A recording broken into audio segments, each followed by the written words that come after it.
reavivando al pueblo de Dios, reconsagrándonos, otra vez tomando la visión del cielo, porque Dios tiene un pueblo consagrado, un pueblo que es para que le honre y le glorifique, y todos nosotros entonces debemos estar dispuestos a seguir la voluntad del Señor.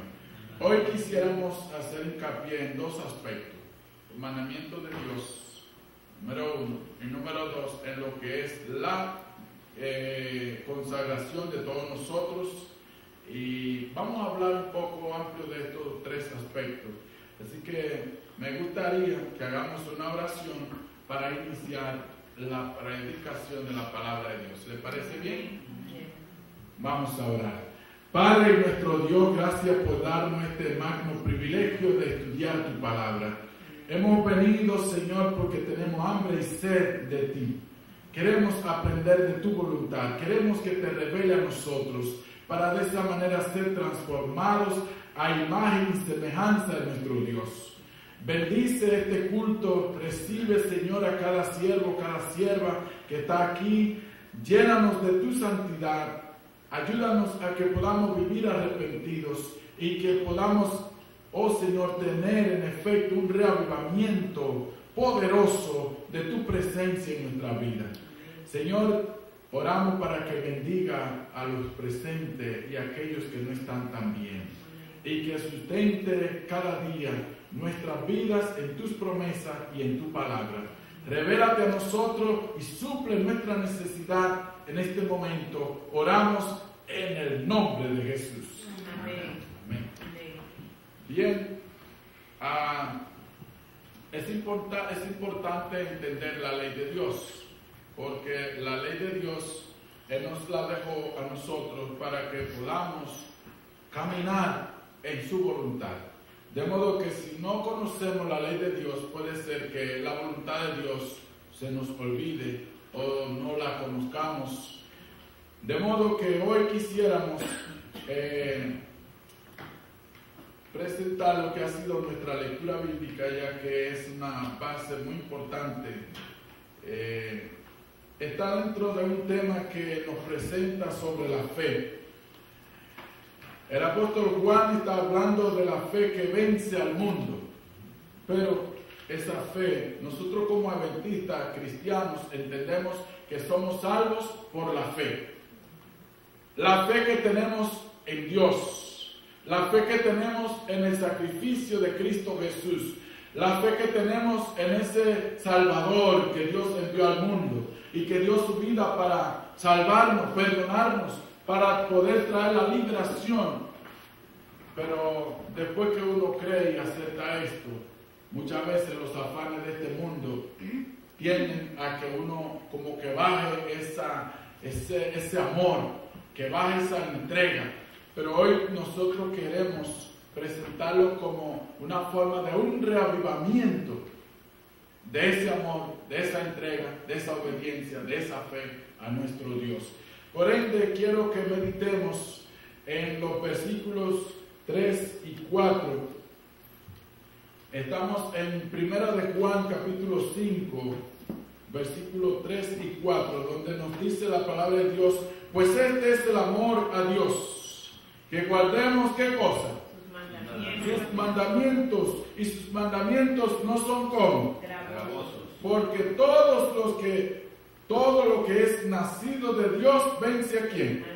Y esta es la victoria que ha vencido al mundo, nuestra fe. Es decir, que es necesario que nosotros guardemos los mandamientos de Dios, pero lo que vence al mundo es la fe. Se ha perdido de vista en sumo grado la naturaleza e importancia de la ley de Dios en estos días. Y cómo no, nosotros vemos iglesias, muchos, vemos gente que dice que son cristianos, muchos, pero cuando vamos a la ley de Dios, la palabra de Dios dice que guardar 9 menos 1 se hace culpable de todos.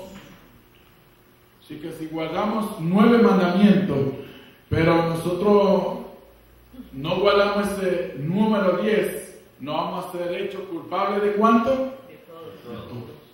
No quisiéramos ser culpables delante de Dios, de desobedecer los mandamientos, porque la palabra de Dios nos enseña también que a través de la ley conocemos el pecado, número uno. Número dos, la transgresión de la ley es pecado. Entonces, un concepto falso del carácter perpetuo y obligatorio de la ley divina ha hecho incurrir en errores respecto a la conversión y la santificación del pueblo de Dios. Mucha gente piensa que la ley era nada más para los judíos. Otros explican que la ley ya no tiene vigencia. Por ende, otros piensan que la ley nos salva, por ende guardar la ley no es importante. Sin embargo, la palabra de Dios nos señala que hay una prueba. Este es el amor a Dios, que guardemos sus mandamientos. Es decir, ¿cómo nosotros mostramos que amamos a Dios? Obedeciéndole. Y obedecemos y guardamos sus mandamientos por amor. Y recordamos también que Dios nos ha dado sus mandamientos a nosotros, es por amor. Amén. Porque nos ama, porque quiere vernos con un carácter. La ley de Dios refleja el carácter de Dios. Y nosotros queremos ser semejantes a Dios, ¿sí o no? Sí. Entonces vamos a guardar sus mandamientos. De modo que se han olvidado de la ley de Dios y la gente ha incurrido en errores. Y como resultado se ha rebajado el nivel de la piedad en la iglesia. Y por eso usted oye hermanos que dicen, no, pero la iglesia antes era así, era de esta manera, pero hoy ya no tienen ese pudor, esa santidad. Ya hoy todo el mundo se dice cristiano, pero antes el ser cristiano era una vida consagrada. Porque en esto reside el secreto de la ausencia del Espíritu y el poder de Dios. Y eso sí me tocó profundo, de lo que dice el libro que se llama Reavivamiento y Reforma, en la página número 13, su capítulo 2. En esto reside el secreto de la ausencia del Espíritu y el poder de Dios en los despertamientos religiosos de nuestros tiempos. ¿Queremos vivir con poder de la presencia de Dios, sí o no? Amén. Sí, porque fe de los santos galardón, ¿verdad? Nosotros quisiéramos que nuestra fe sea firme, que sea viva, que cuando uno ore por alguien, Dios lo oiga y sea sanado como lo hacía el apóstol Pedro. Que uno predica la palabra, la gente se entregue al Señor, como lo hizo también, ¿verdad? El apóstol Pablo era un gran predicador, la gente daba iglesia, la gente se entregaba al Señor, porque tenía la presencia y el poder del Espíritu Santo. Nosotros quisiéramos ser así, ¿sí o no? Sí. ¿Qué hay que hacer? ¿Qué hay que hacer? En cuanto a la ley de Dios, muchos han intentado abolir la ley de Dios, pero lamentablemente la ley de Dios es eterna, así como es Dios, y es su carácter también. Y muchos maestros en religión aseveran que Cristo abolió la ley por su muerte. Y efectivamente hay tal vez una especie de ley que se abolió con la muerte de Jesús, que era la ley de los sacrificios, para obtener el perdón de los pecados. Pero esos sacrificios llegaban hasta Cristo Jesús. Pero la ley moral, la ley que Dios entrega a Moisés, en la tabla de los 10 mandamientos, las 2 tablas de piedra no fueron abolidas ni fueron clavadas en la cruz. Porque no matarás es parte de la ley de Dios, ¿sí o no? Sí. Después que Cristo murió, ¿estamos libres para matar al prójimo? ¿No? Entonces, ¿está vigente esa ley, sí o no? Sí. Y si no, pregúntele a la sociedad, a las familias, a las instituciones, ¿cómo se siente cuando alguien quita la vida a otro ser humano? Entonces, cometer adulterio. En la iglesia generalmente le quitamos la feligresía a alguien que comete adulterio, el 7º mandamiento de la ley de Dios. Entonces es importante que guardemos los mandamientos. Si no, pregúntenle a un esposo que su esposa le ha fallado y se le ha ido con otro. Y eso ha pasado en la iglesia, ha pasado fuera. Pero es el deseo de Dios. No. Lo que pasa es que muchos maestros se han olvidado de esa santidad de la ley y hoy no se está enseñando. Y dicen que fue clavada y que fue abolida por Cristo en la cruz. Pero yo pienso que todo eso es porque hay un cuarto mandamiento. Número 1, el cuarto mandamiento que nos indica, que nos enseña a nosotros guardar el sábado. Y mucha gente quiere guardar el día que a ellos les conviene. Entonces es mejor decir, por instrucción de Satanás, y porque hay un enemigo que se llama efectivamente Satanás, el diablo le quiere llevar a la contraria a Dios en todo, entonces en eso la gente sigue a Satanás, violando el mandato de Dios. Y nosotros hoy, ¿qué vamos a hacer? Vamos a seguir el plan de Dios como lo ha trazado. Sí. Y que desde entonces muchos hombres se ven libres de su exigencia, porque creen que es verdad Jesús clavó la ley de Dios en la cruz. Algunos la representan como yugo enojoso y en contraposición con la esclavitud de la ley, presentan entonces la libertad de que se debe gozar bajo el Evangelio. Somos libres en Cristo Jesús, sí, pero no somos libres para pecar, somos libres para vivir una vida santa, una vida, como dice la palabra, yo os haré libre, y la verdad es la que nos hace libres.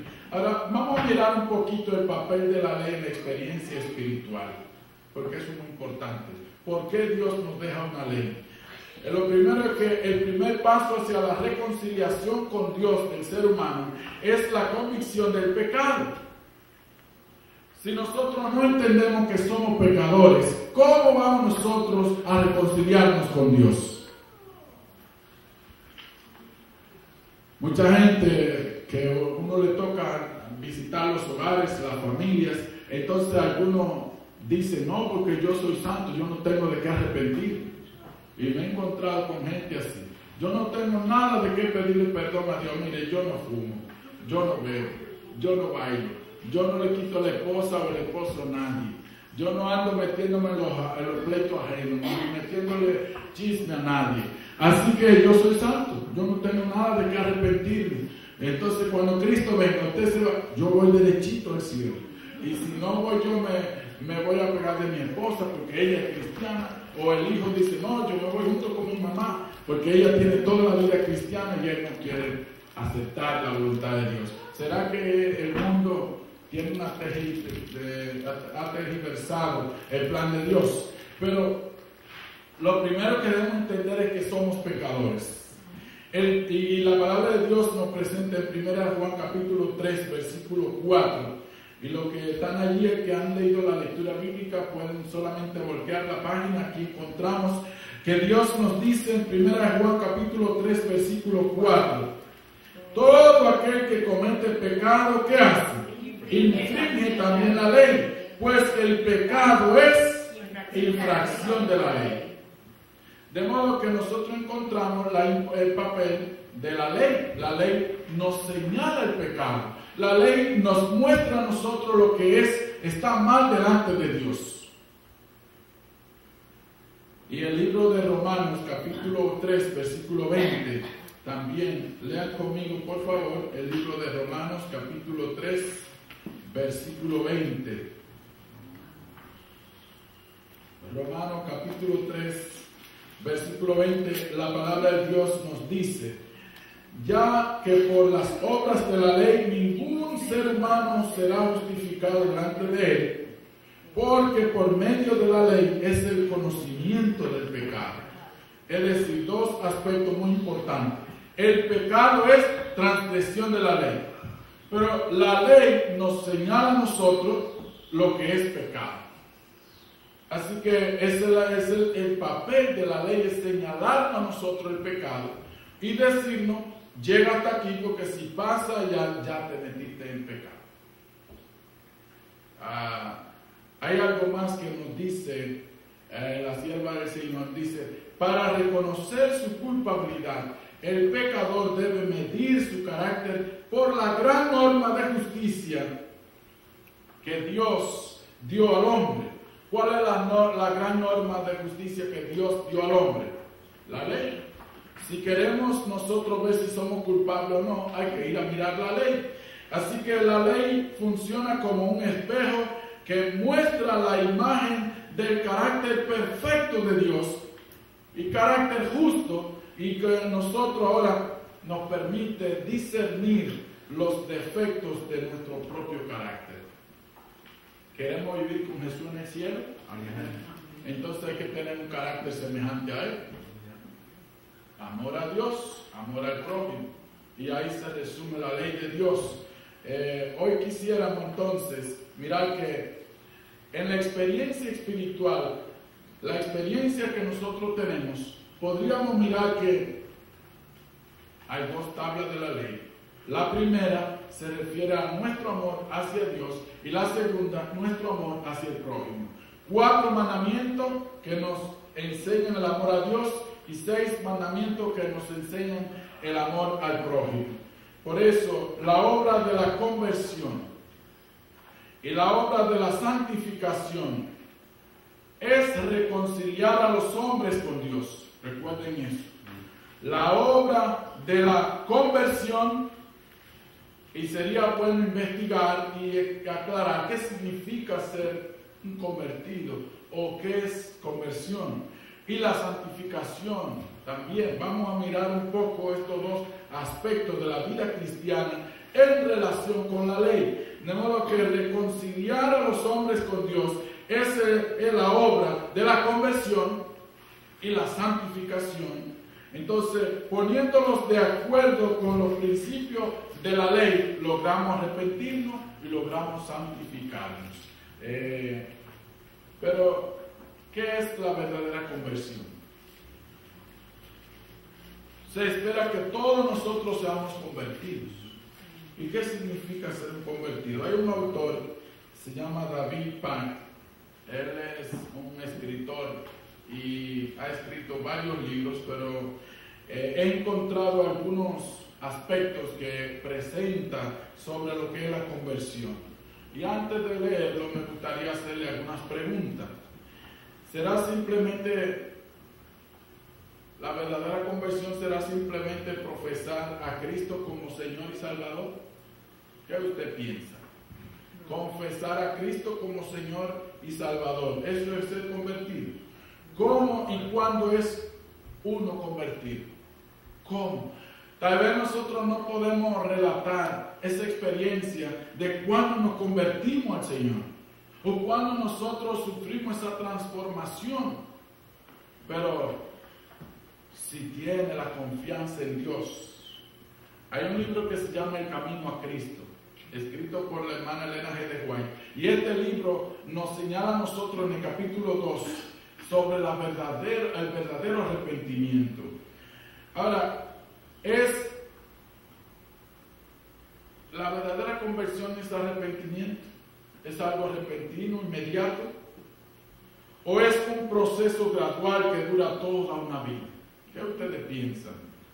Muchos luchan con estos problemas, estas debilidades y al mismo tiempo con pecados. ¿Qué pasará con ellos? ¿Será que han sido verdaderamente convertidos? ¿Espera Dios que haya una superación, un crecimiento en el carácter en la vida cristiana? ¿Qué significa todo esto? ¿Cómo se logra este aspecto de la conversión en nuestra vida? Porque déjenme decirles, muchos de nosotros hemos olvidado ya que somos convertidos. Hay muchos cristianos que tienen 30 años en la iglesia, tienen 35 años en la iglesia, y ya eso de ser convertido de 2 años atrás, yo tengo 2 años en la iglesia, tengo 5 años en la iglesia. ¿Cuál de los dos vive mejor la fe cristiana? ¿Cuál de los dos trata mejor a su prójimo? ¿Cuál de los dos se siente más suficiente delante de Dios o depende más de Dios? Un recién convertido o uno que tiene 30 o 35 años. Todo se va a mirar cómo usted tiene la comunión con Dios al tratar al prójimo y cómo usted visualiza el reino de Dios. Así que, ¿qué papel juega el Espíritu Santo en la vida de una persona que es convertida? Pero una pregunta muy interesante, ¿qué acerca de la fe y el arrepentimiento? Yo quisiera que estos sean como los puntos que hoy podamos responder.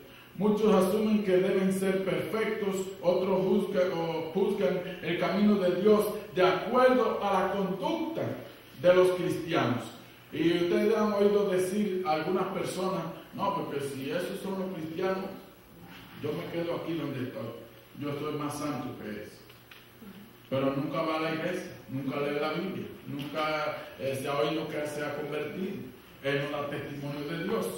Pero juzga lo que es Dios a través de cómo los cristianos se comportan. ¿Y será eso un verdadero juicio? ¿Puede alguien pecar y permanecer siendo un cristiano? Romper la ley de Dios, violar sus mandamientos y todavía se llama cristiano. ¿Y qué del perdón de Dios? Todas estas preguntas son cosas que inquietan a millones. Y millones buscan respuestas para estas preguntas al mismo tiempo. Pero todo esto está en la Biblia. Vamos a hablar un poquito de lo que dice la palabra de Dios sobre la conversión. Lo primero es que la conversión es un sustantivo en español que es se hace una sola vez. La conversión. Hechos 15:3. Mire cómo dice el libro de los Hechos. Capítulo 15, versículo 3. Vayan conmigo, por favor, al libro de los Hechos, capítulo 15, versículo 3. Hechos 15:3, dice la palabra de Dios. Ellos pues, habiendo sido encaminados por la iglesia, pasaron por Fenicia y Samaria, contando ¿qué cosa? La conversión de los gentiles, y causaban ¿qué cosa? Gran gozo a todos los hermanos. Es decir, que la conversión de los gentiles, al venir y creer y aceptar el sacrificio de Cristo, eso causaba gran gozo en toda la iglesia, en todos los hermanos. Y al mismo tiempo contar esta conversión causaba gozo y alegría. También así para nosotros, cuando nos convertimos, encontramos la solución al problema del pecado en nuestra vida, aceptamos el sacrificio de Jesús, nos entregamos a gozo y alegría por un pecador que se arrepiente, que por 99 justos que no necesiten arrepentimiento. Bueno, miremos un poquito gramaticalmente este aspecto de la conversión. Esto viene del griego epístrofe y literalmente se traduce al español este término epístrofe, volverse a.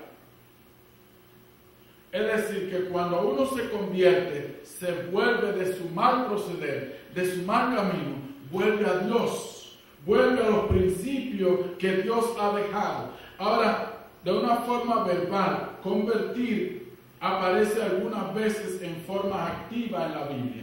Y para eso vamos a mirar lo que dice el libro de Salmos 19:7. Miren cómo dice el Salmo 19, versículo 7.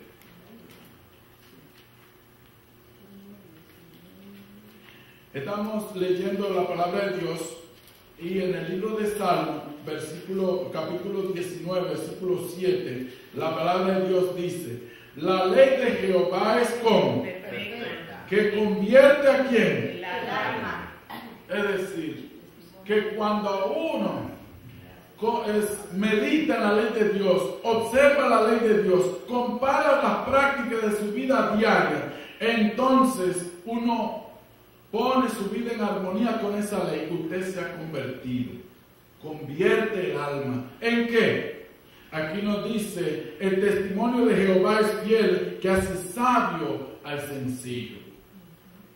Por ende, hoy yo quiero decirle que si nosotros miramos este término un poquito más de cerca, en el libro de San Mateo capítulo 13, convertirse es parar de hacer las cosas en contra de la voluntad de Dios y ahora empezar a hacerlo como a Dios le agrada.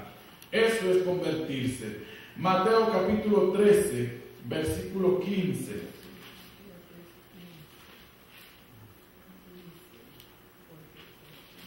Mateo capítulo 13, el versículo 15. Miren cómo dice la palabra de Dios. Porque el corazón de este pueblo se ha engrosado y con los oídos oyen pesadamente y han cerrado sus ¿qué? Sus ojos para que no vean con los ojos y oigan con los oídos y con el corazón entiendan y se conviertan y yo los sane.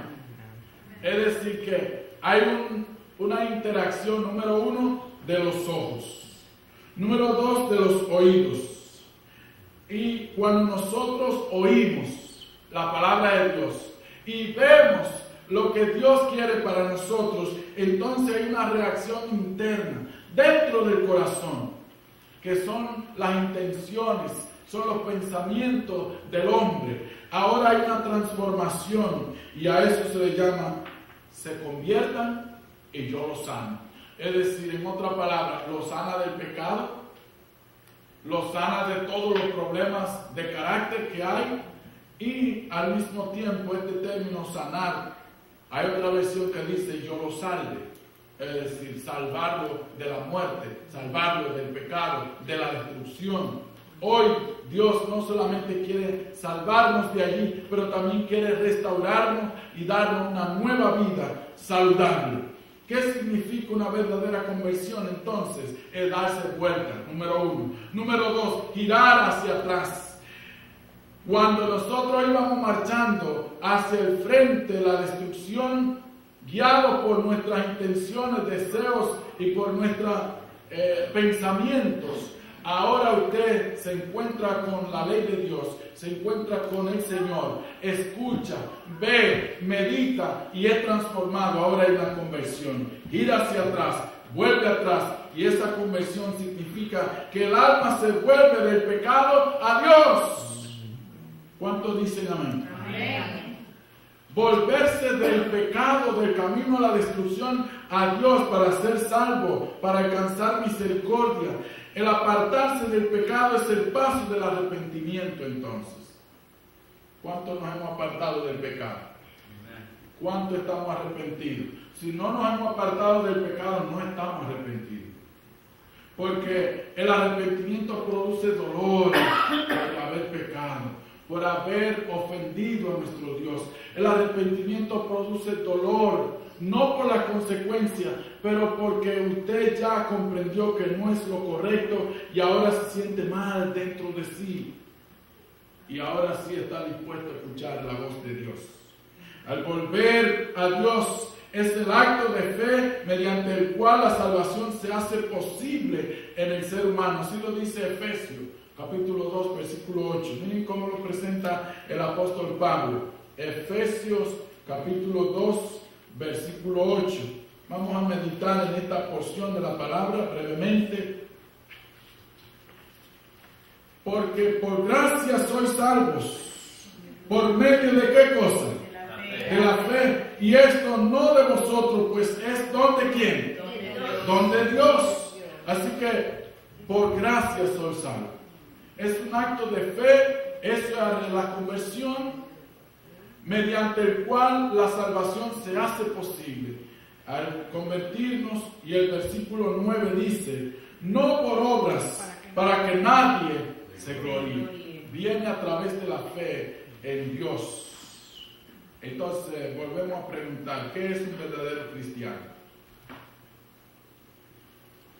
¿Será aquel que asiste a la iglesia? Porque todos los sábados viene y está aquí en el servicio del Señor. ¿Qué es un verdadero cristiano que ha sido convertido? ¿Será aquel que profesa a Jesús, que conoce a Cristo o que ha sido bautizado? Yo creo que todo esto es parte. Pero ¿será verdadera conversión? ¿Quién es un verdadero cristiano? ¿Habrá algún versículo al que podamos nosotros volvernos y que podamos buscar para que nos dé la definición bíblica de un verdadero cristiano, o que elimine toda confusión y nos diga a nosotros claramente quién es un cristiano convertido, verdadero delante de la presencia de Dios? Pues quiero invitarle a que vayamos al libro de Romanos, capítulo 8. Romanos, su capítulo 8, versículo 14. Miren cómo dice el apóstol Pablo a los hermanos en Roma. Romanos capítulo 8, versículo 14, dice la palabra de Dios: porque todos los que son guiados por el Espíritu de Dios, estos son, ¿qué cosa? Hijos de Dios. ¿Cuántos dicen amén? Amén? Es decir, que la verdadera conversión viene cuando uno es guiado por el Espíritu de Dios. Y el Espíritu de Dios, ¿cómo se comporta en el ser humano? Transformándolo. Así que un cristiano entonces es uno que tiene el Espíritu Santo de Dios guiándolo los sábados. Todos los días. De noche solamente. Todos los días. O cuando nos ponemos el traje y venimos a la iglesia, estamos guiados del Espíritu. No, es todos los días. Guiados por el Espíritu. Es decir, no hay un momento que usted obre si no está de acuerdo al Espíritu Santo. Pero será absolutamente esencial tener el Espíritu de Dios para ser un cristiano. Sí.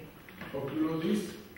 Todos aquellos que son guiados por el Espíritu son hijos de Dios.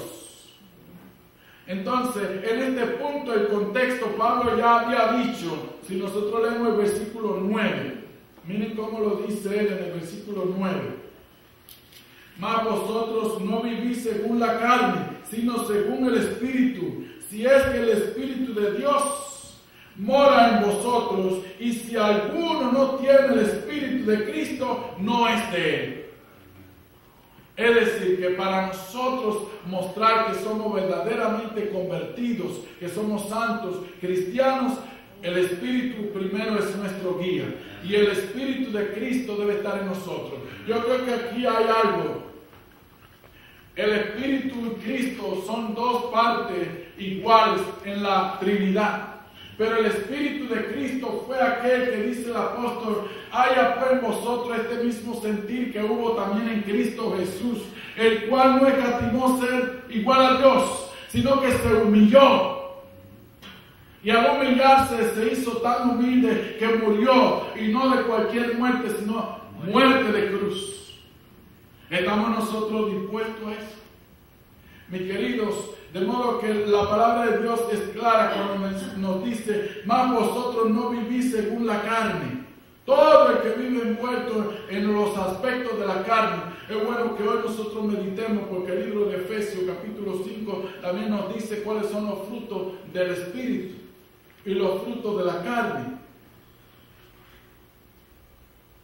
Si es que el Espíritu de Dios mora en vosotros, y si alguno no tiene el Espíritu de Cristo, no es de él.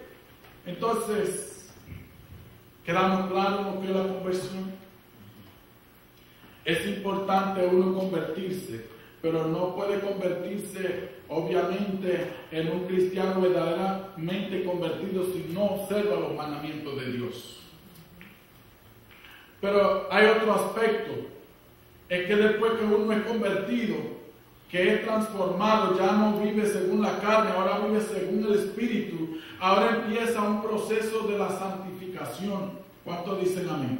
Amén. Y en la santificación me gustaría que abundemos un poquito más. ¿Qué es la verdadera santificación? ¿Qué significa eso? Mire, santificación viene del término griego hagiamos. Y hagiamos, entonces, viene del hagios o hagiasó.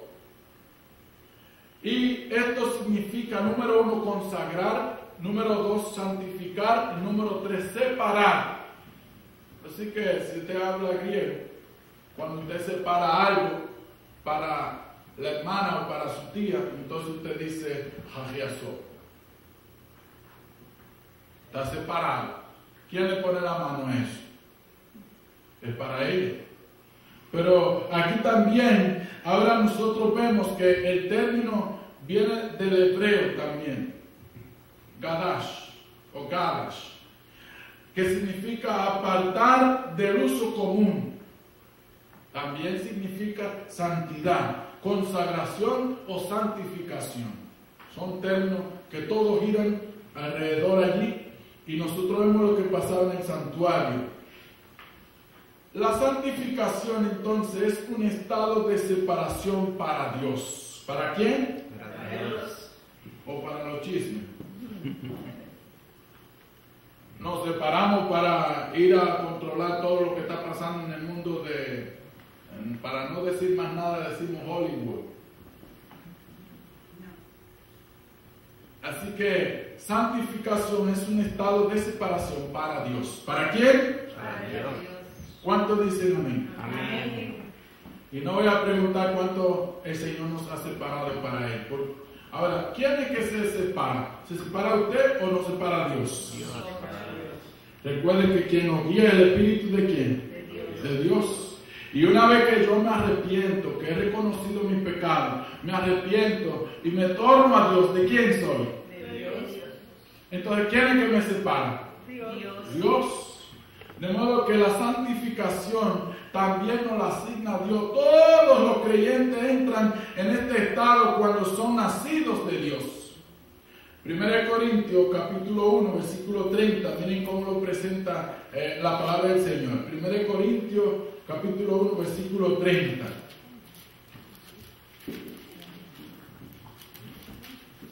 Primera de Corintios, a los hermanos de Corintios, el apóstol Pablo también le escribió. 1 Corintios capítulo 1 versículo 30, la palabra de Dios nos señala: cuando nosotros somos nacidos de Dios, mas por Él estáis vosotros en Cristo Jesús. ¿Estamos en quién? En Cristo Jesús. El cual nos ha sido hecho por Dios, número 1, sabiduría. Número 2, justificación. Número 3, santificación. Y número 4, redención. ¿Cuántos dicen gloria a Dios? Todo esto lo hemos logrado solamente en Cristo Jesús. De modo que por Él, o sea, por Dios, estamos en Cristo Jesús, el cual Cristo nos ha sido hecho de Dios sabiduría para nosotros, nos ha hecho sabios, nos ha justificado, nos ha santificado y nos ha dado la redención, nos ha redimido. Qué hermoso ser hijo de Dios, ¿verdad? Así que esta es una separación definitiva, una separación eterna, y podríamos decir que eternamente separados, apartados para Dios. Es una parte intrínseca de nuestra salvación, nuestra conexión con Cristo. Y me gusta esa expresión que usa el libro de Hebreos, capítulo 10, versículo 10 también. Miren cómo dice el libro de Hebreos 10:10. Los que tengan su Biblia, vayan conmigo, por favor, al libro de Hebreos, su capítulo 10, versículo 10. Miren cómo dice aquí también la palabra del Señor. En esa voluntad somos santificados mediante la ofrenda del cuerpo ¿de quién? De Cristo Jesús, de Jesucristo, hecha una vez. ¿Y para cuándo? Y para siempre. Así que es una fuente completa de salvación, esa conexión que nos hemos hecho con Cristo. Y a través de Él, la palabra del Señor nos señala que esa ofrenda del cuerpo de Cristo a nosotros nos ha santificado de acuerdo a la voluntad de Dios.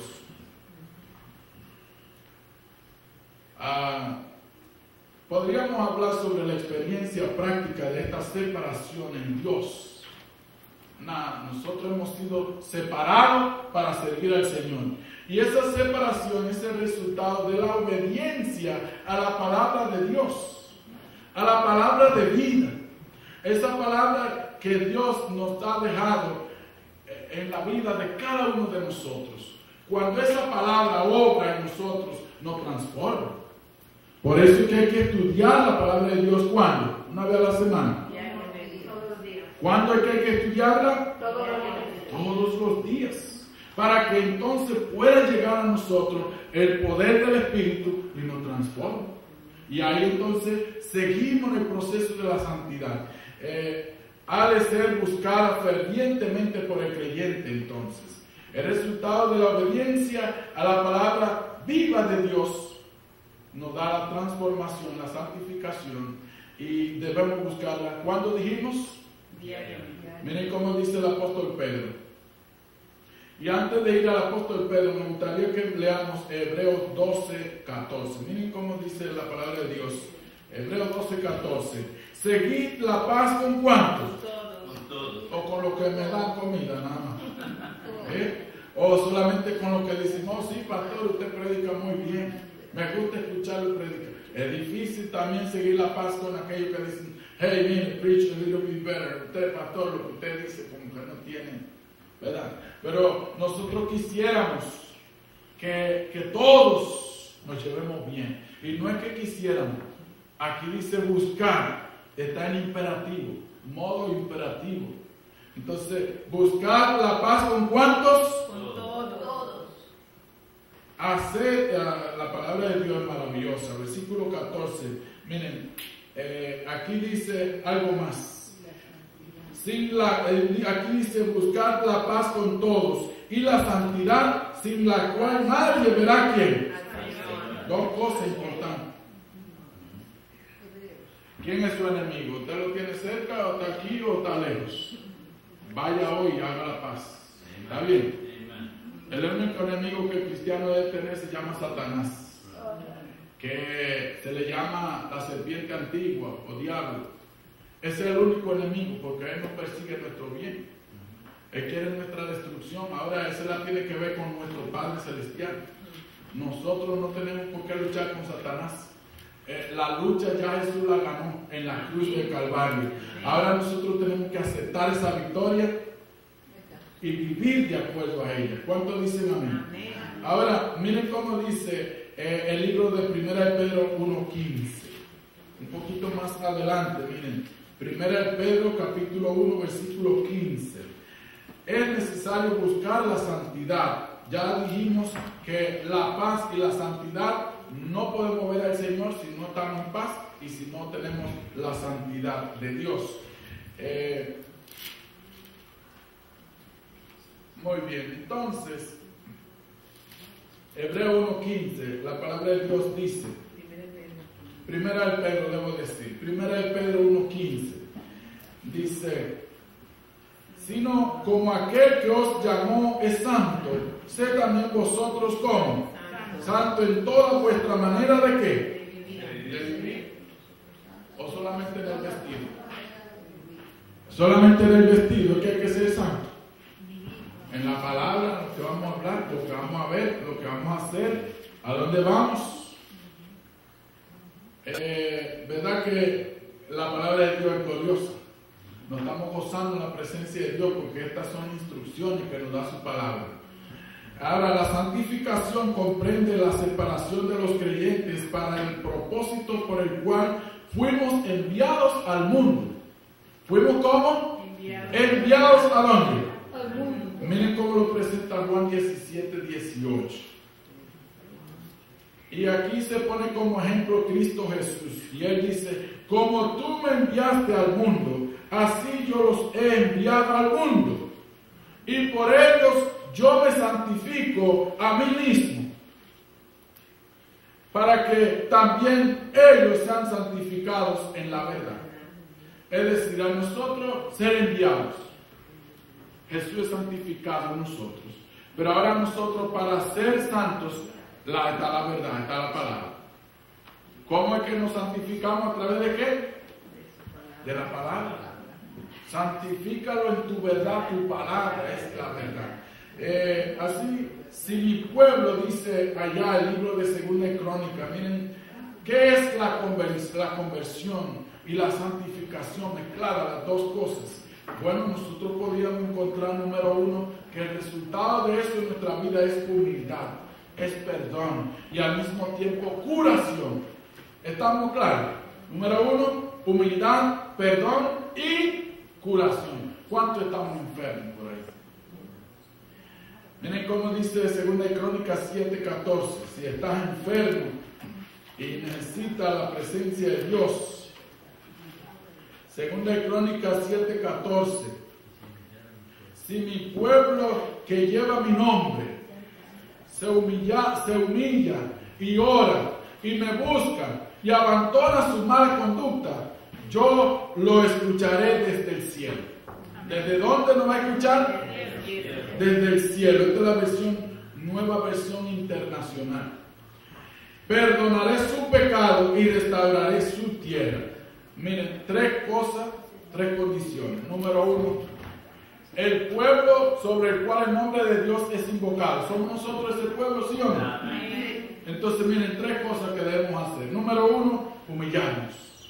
Número dos, orar. Y número tres, buscar y abandonar la mala conducta. Miren eso. Buscar a Dios y abandonar la mala conducta. Entonces, miren lo que va a hacer Dios.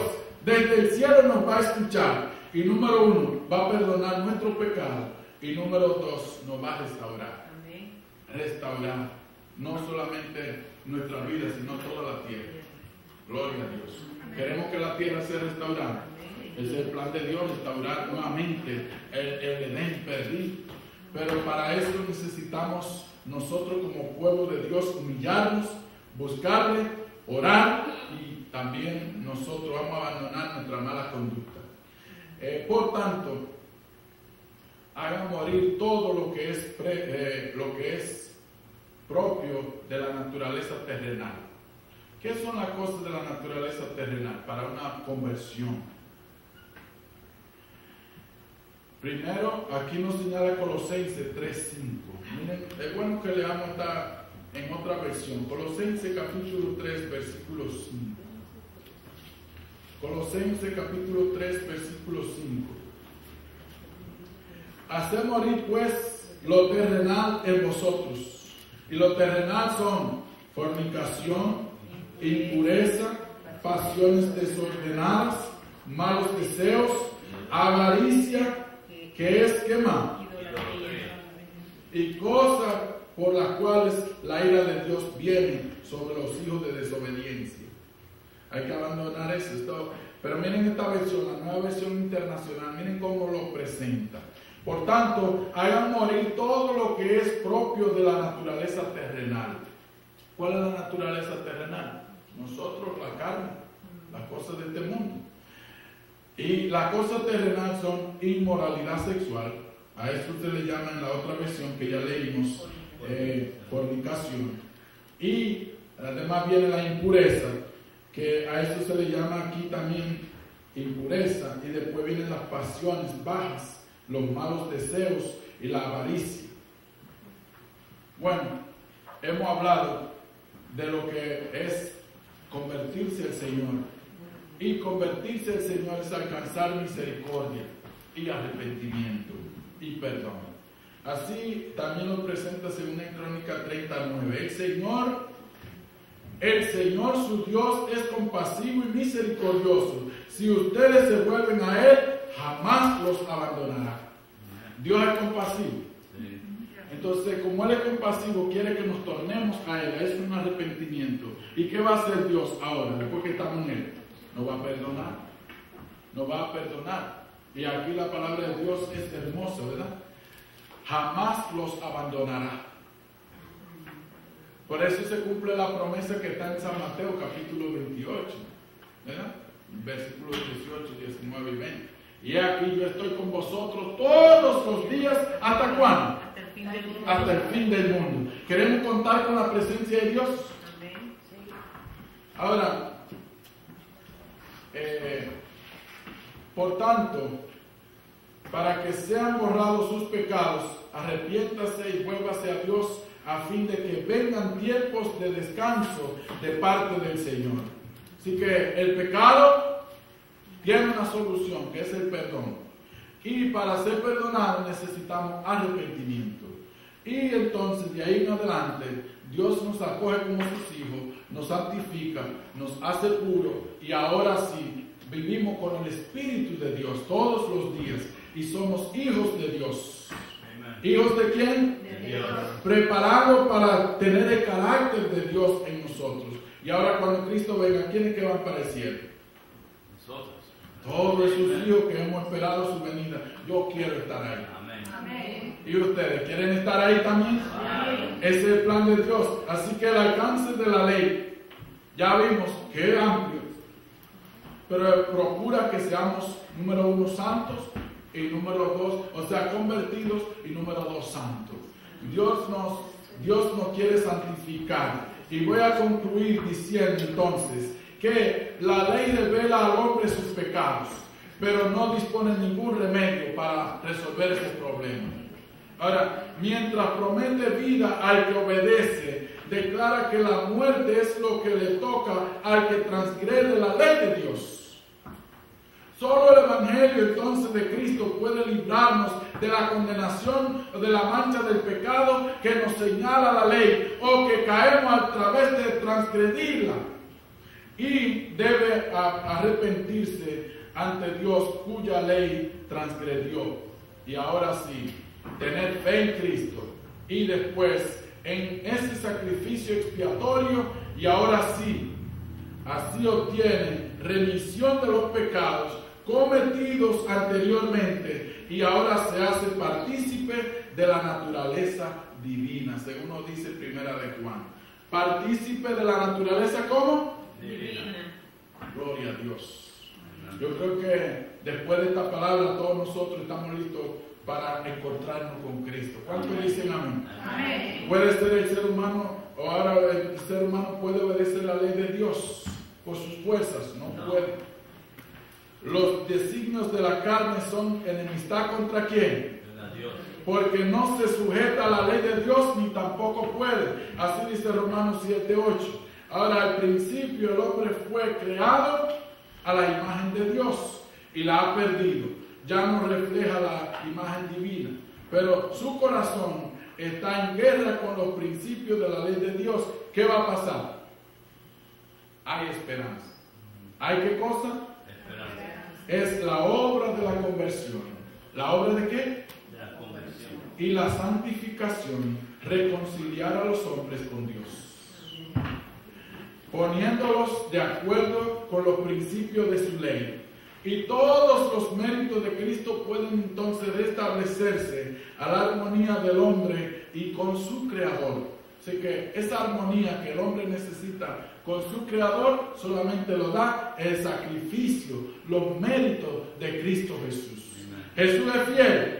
Amén. Jesús se sacrificó, Amén. murió y resucitó. Amén. Todo eso es asignado a nosotros y a través de eso, ahora, su corazón debe ser renovado por la gracia divina. Debe recibir nueva vida de lo alto. Y este cambio es el nuevo nacimiento. Volverlo a bautizar. Volverlo a bautizar. Así que ese nuevo nacimiento, sin el cual, según expuso Jesús, nadie puede ver el reino de Dios. Y allí está en San Juan capítulo 3. ¿Verdad? Así que Dios nos ayude a que en cada uno de nosotros haya una renovación, haya una reconsagración de nuestra vida. Y ahora sí, Cristo nos deja libre de violar su ley. ¿Nos deja cómo? Libre. Que nosotros ya no pecamos. Ya nosotros estamos en Cristo. Y el resultado final, quiero compartirlo para concluir, es que el nuevo nacimiento, el corazón viene a quedar en armonía con Dios al estarlo con su ley. Así que nosotros estamos en armonía con la ley, ahora estamos en armonía con Dios. Y cuando se ha efectuado este gran cambio en el pecador, entonces ha pasado de muerte a vida. ¿Cuántos dicen amén? Amén. Ha pasado de muerte a vida, ha pasado del pecado a la santidad y ha pasado de la transgresión y la rebelión, la desobediencia, a la obediencia y a la lealtad con nuestro Creador. Yo quiero entonces preguntar, ¿hay alguien aquí que en esta hora quiere volver a entregarse al Señor? Amén. Y quiere ser santo, quiere arrepentirse, renovarse en ese arrepentimiento? Pónganse en pie todos los que quieran renovar ese arrepentimiento. Vamos a cantar este himno y vamos entonces a hacer una oración de que Dios nos va a renovar. Vamos a reavivarnos en la fe de Dios y vamos a guardar su mandamiento vamos a apartarnos del pecado para que Dios sea honrado en nuestras vidas.